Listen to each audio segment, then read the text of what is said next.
最近有報道指出啦，呢個艾滋病喺呢個年輕群體啊，咁啊尤其係大學生當中嘅傳播越嚟越廣咁樣。嗱，呢樣嘢咧，霎時間引起我哋全社會所有朋友嘅關注啊！咁今晚開始一連3日咧，特首將會進行呢個廣州女大學生援交調查。咁今晚咧，首先調查下呢個女大學生係點樣通過呢個網絡進行援交嘅，了解下。廣州越秀區嘅李女士最近發現咧，佢老公嘅舉動有啲奇怪啦。咁佢經常睇一啲微博裏邊一啲年輕美女嘅照片啊，仲時不時同對方互動。跟住有一次咧，我趁住佢沖涼嘅時候，我就望咗佢嘅手機，見到有好多聊天記錄，跟住仲有啲咩好挑逗性嘅文字啦，我就覺得佢係咪外遇咧？李女士發現啦，佢老公關注嘅啲微博嗰啲女性嘅話咧，穿着得暴露啊，而且文字好露骨嘅，咁啊隱約咧有呢個性交易嘅內容出現啊。見到啲女嘅咧，啲頭像咧就好似即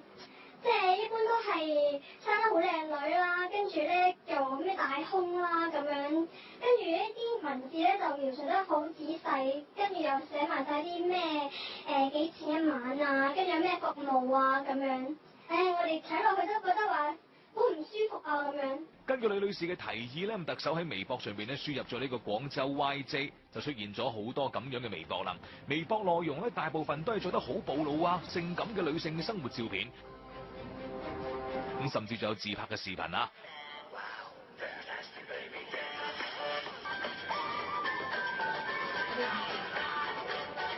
內容可以話尺度真係相當之大啦，部分微博名暗示佢哋從事嘅係援交啊，咁甚至有呢個詳細嘅交易價格啊，好似一條微博顯示話，一次交易係2300蚊，2次係3300蚊啊，5300蚊一晚。喺廣佛地區落訂單仲需要交500蚊訂金㗎，咁啊廣佛以外咧，另外需要加500蚊嘅郵費添。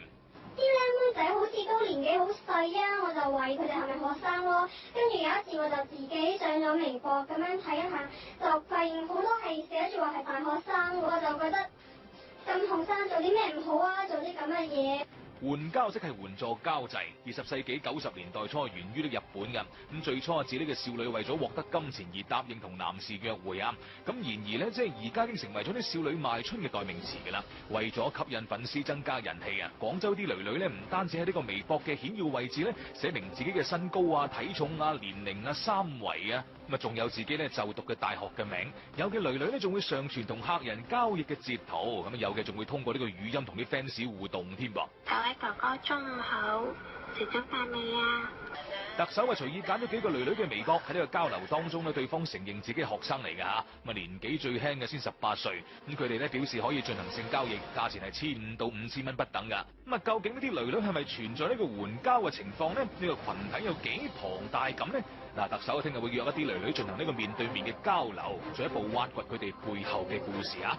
嗱，喺我哋記者調查過程當中，我哋發現啊，呢啲女女嘅基本上咧係通過呢個微博同埋微信兩種嘅網絡渠道咧進行宣傳同埋交易㗎。咁所以咧，相對於以往咧，而家佢哋隱蔽性係更加強啊！咁所以咧調查難度咧亦都好大。咁聽日我哋記者都會繼續去調查啊，咁嘗試同佢哋咧面對面交